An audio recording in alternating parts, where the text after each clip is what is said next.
South Carolina junior cross-country student-athlete Emily Crounse spent a month of her summer vacation by leaving the comforts of home behind to teach underprivileged children in rural Vietnam as part of the Coach for College program.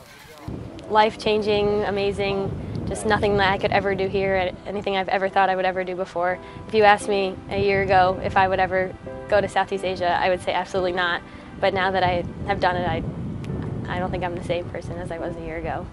It made me realize how lucky we are and how blessed we are here to have all these rights and liberties and everything that we have, and to have food that I can get all the time from a refrigerator, and have cold water in the fridge, and just being able to have air conditioning and just everything that we take for granted here that I couldn't get for a month, and it just makes me never have to complain about anything here ever again.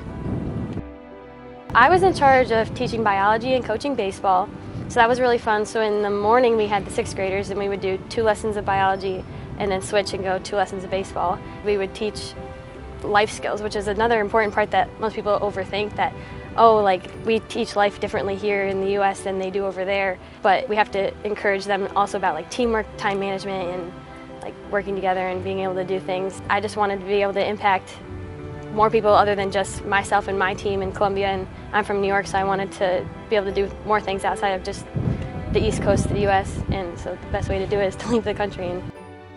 It was pretty hard at the end of the trip to leave. We were all put on a bus and we left the school right before we had to head back to Saigon to catch our flights. And it was just so hard because we're getting on the bus as all these kids are hanging off our arms, hanging off our legs, grabbing our bags, not letting us get on the bus, and they're all crying, and then half of us are all crying, just because it's hard to know you're never going to see these kids again, most likely. And another impact we had was they all have Facebooks, and they all friended us on Facebook, and they all gave themselves their American name as their Facebook name. I would recommend this to anybody. It's such an eye-opening experience to see what we have here and what they don't, and just to really not take for granted anything that we have here.